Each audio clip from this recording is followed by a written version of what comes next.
Hey guys, welcome to another segment of BAM. And today, what we're going to talk about is flow.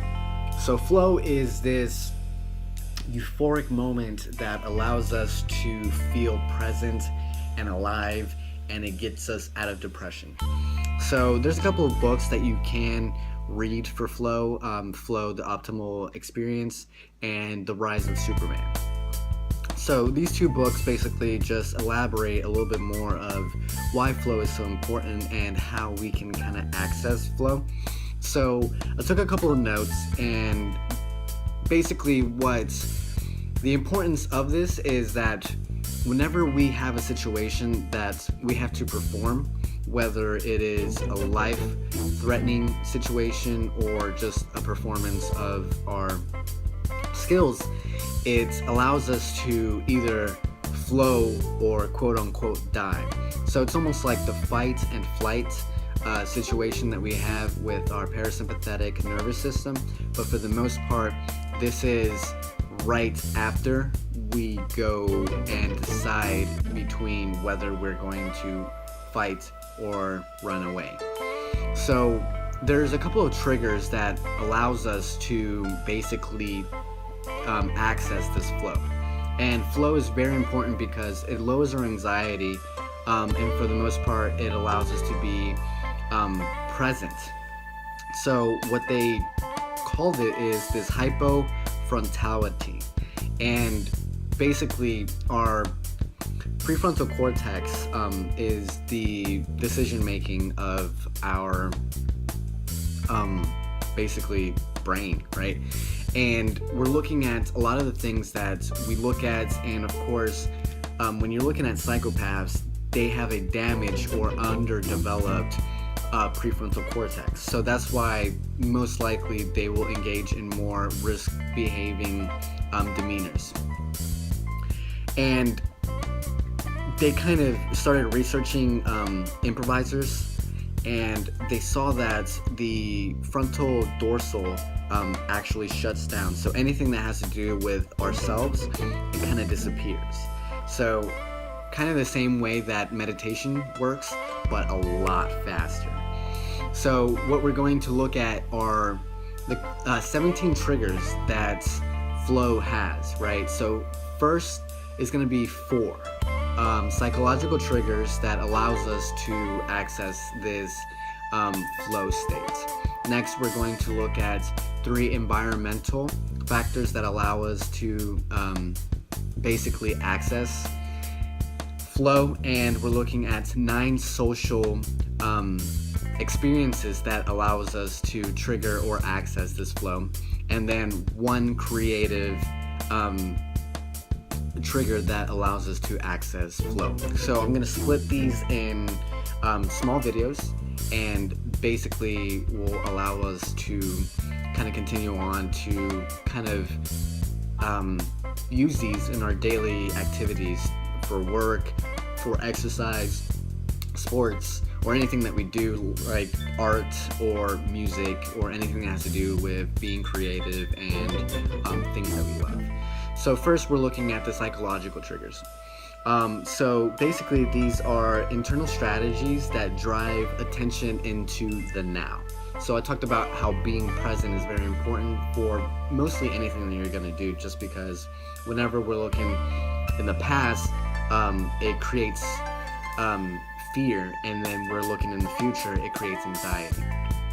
So the first trigger is going to be intensely focused, and this attention that brings this awareness. So producing flow requires long periods of interrupted concentration. So anytime that we're focused and we lose this attention, it basically needs about 15 minutes to get back in that mode. So this deep focus means that any multitasking is out.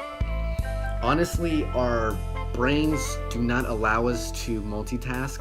So when they ask you to multitask, it's kind of essentially impossible, but it allows you to shift. But when it comes to flow, you want to be immersed in the moment, only doing one thing at a time, and that allows the best productivity, whether it's artistically or in work or for whatever reason you're going to use it. And this demand, basically, these tasks require some solitude. So it's almost like whenever you see a writer writing, they kind of need their space. Same thing. So you need clear goals, and this is essential for anything that you do in life. So know what you're doing and why you're doing it. That's the point, right? When the goals are clear and the mind doesn't wonder what it has to do next, it already knows. So there's this book by Richard Hawkins, right? And it's called Power versus Force. And he has this theory that has been tested thousands and thousands of times, that our bodies actually psychosomatically tell the truth no matter what. And he uses a bit of kinesiology to test this out. And basically what we're doing is knowing that our bodies are always going to choose the right thing for it to survive, whether we're thinking of it or we're acting on it. But for the most part, when it comes to this focus, we do not think, because if you think, then of course it's going to not be congruent with our actions, and that might actually lead to a mistake that could be very deadly or detrimental to our health or any situation that we might be in. Our focus can stay pinned to the present moment and present action. Next is going to be the immediate feedback, and this is very essential with learning. As a focusing mechanism, immediate feedback is something of an extension of clear goals. So we have our clear goals, and then we have immediate feedback on what we're doing, which is very essential because this allows for an increase in our learning curve. And clear goals tells us what we're doing. Immediate feedback tells us how to do it better. If we know how to improve if we know how to improve performance in real time, the mind doesn't go off in search of clues for betterment. We can keep ourselves fully present and fully focused, and thus much more likely to be in flow. Finally, the final psychological trigger for flow, we're looking at the challenge and the skill ratio. So there's going to be this challenge, right? And there's going to be the skill. And as we go to flow, it's going to basically go in a 45-degree angle. If the challenge is too much, we create anxiety. If the challenge is too low, we become bored.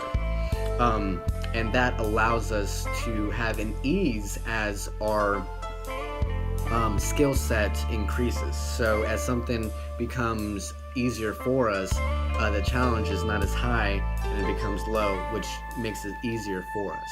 And that happens when we put in the time and effort within, our field. So flow exists near but not to the midline between boredom and anxiety. So it's right here. If the task is too dull, attention disengages, and action and awareness cannot merge. So there's a lapse between thinking and acting. If the task is too hard, fear starts to spike. So we start creating anxiety because we're not able to comprehend why we don't have the skill set, because it's not in that sweet spot between skill sets, anxiety, and boredom.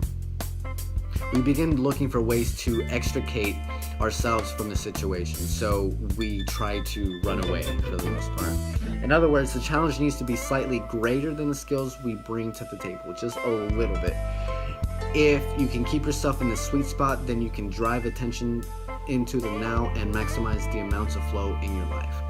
Alright guys, so hopefully when it comes to psychological triggers, you can use these for school, for anything that has to do with work, and hopefully this will allow you to persevere in a lot of the things that you're going to do. So I'm out and about what I just talked about.